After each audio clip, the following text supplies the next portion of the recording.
Money has rules. They're not written in any constitution or taught in school, but these rules have silently shaped wealth for over 300 years.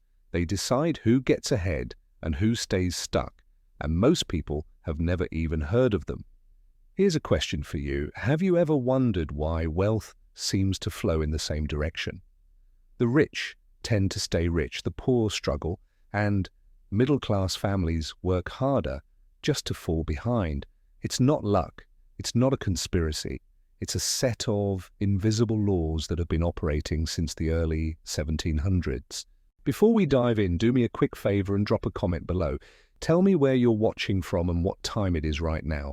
I'm curious to see how far these timeless money laws have reached across the globe.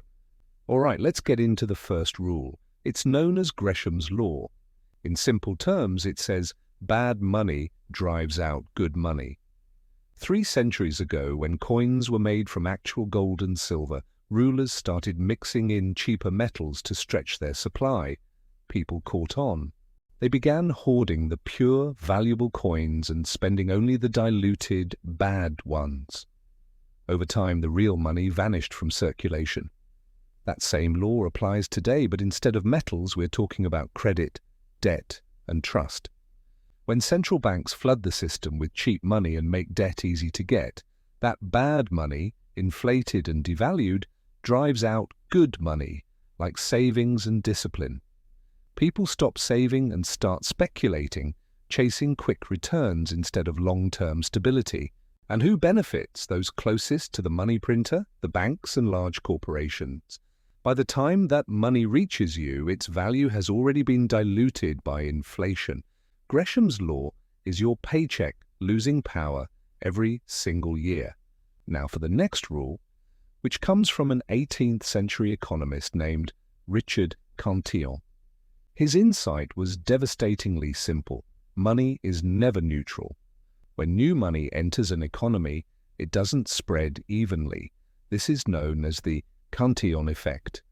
Imagine pouring water into a field. The ground closest to the source gets soaked first. In our world, that source is the financial system. When central banks print money, the first recipients, investors and corporations, see their wealth skyrocket. Stock markets surge and property prices climb. But for regular workers and savers, prices go up long before their wages do. You feel the sting of inflation long before you see any benefit.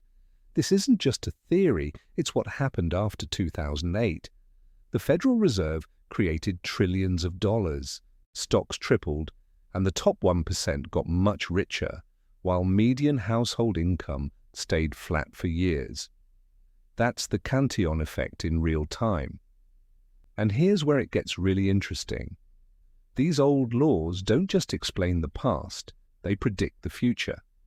Every time governments try to fix the economy with cheap credit, they just reinforce these patterns. Bad money drives out good, the first in line get richer, and the last in line pay the price. You might think these laws are unfair, and you'd be right, but they're structural like gravity. Once you understand how money flows, you can stop fighting against the current and start positioning yourself to move with it. Have you ever noticed that every crisis seems to reward the same people? Every recovery pushes asset prices even higher? That's not a glitch. It's how the system was designed. But there's another law, even older, that locks this inequality in place. It's called Pareto's Principle, or the 80-20 rule. It states that in any system, 80% of the results come from 20% of the participants. Applied to wealth, it means a small minority controls most of the resources. In the 1890s, an Italian economist noticed 80% of the land was owned by 20% of the people. Today, that same pattern holds true for global wealth and corporate profits.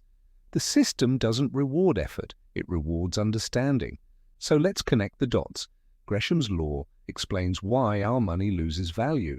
The Cantillon effect explains why new money benefits the wealthy first. And Pareto's law explains why inequality naturally expands. Together, they form the invisible foundation of modern finance. But here's the good news. The same laws that widen the gap can also help you cross it.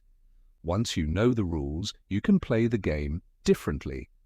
You can hold assets that resist devaluation and position yourself closer to the source of new money through investments and ownership instead of being the last one in line. By the 19th century, these laws of money started shaping entire nations. Central banking turned these old ideas into official policy. The Bank of England, founded in 1694, started issuing paper notes backed by gold, lending them to the government and expanding the money supply. This model spread globally. By the 20th century, the Cantillon Effect wasn't a side effect, it was the strategy. Central banks would stimulate economies with credit, benefiting those closest to the issuance, while savers and wage earners absorbed the inflation. This structure defines global finance today. Look at 1971 when the US left the gold standard. Money became pure credit. From that moment, debt and dollars were the same thing. Gresham's law kicked in. As the quantity of money soared, its quality disappeared. The Cantillon Effect made the wealth gap visible. Those near the source of this new money multiplied their wealth, while ordinary people saw prices climb faster than their income. You are living in this structure right now.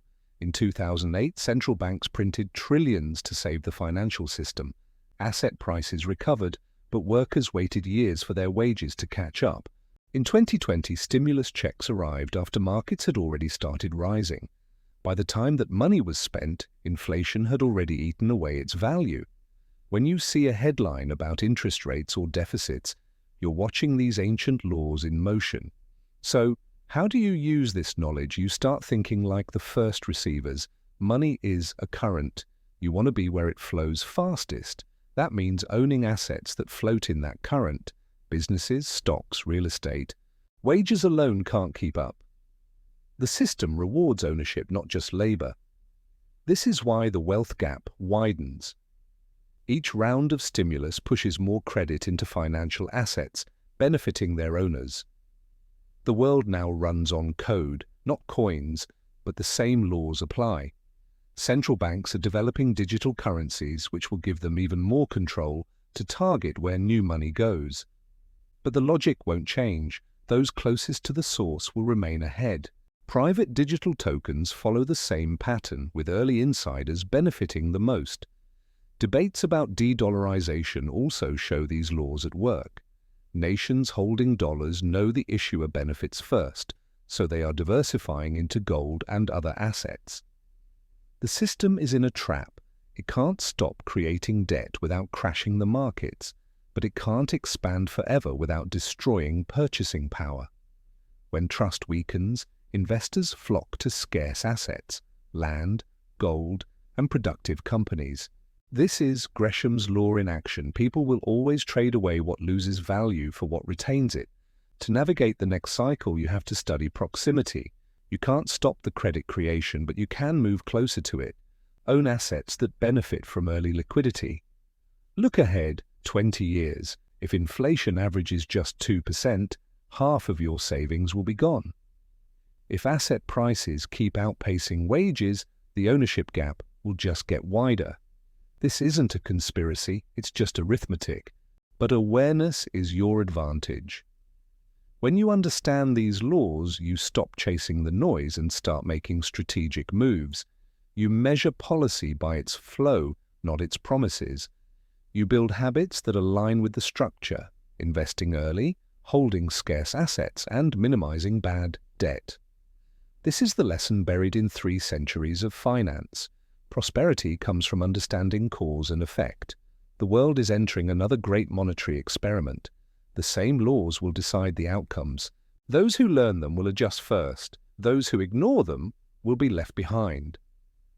You are already part of this story. The question is whether you understand your position in it. So as you leave, think about proximity. Where do you stand in the flow of money? And how can you move closer to the source? Thanks for watching. If you learned something new, let me know where you're tuning in from. Your perspective helps paint the full picture. Stay alert, Stay informed, and remember, the laws of money never change. Only the players do.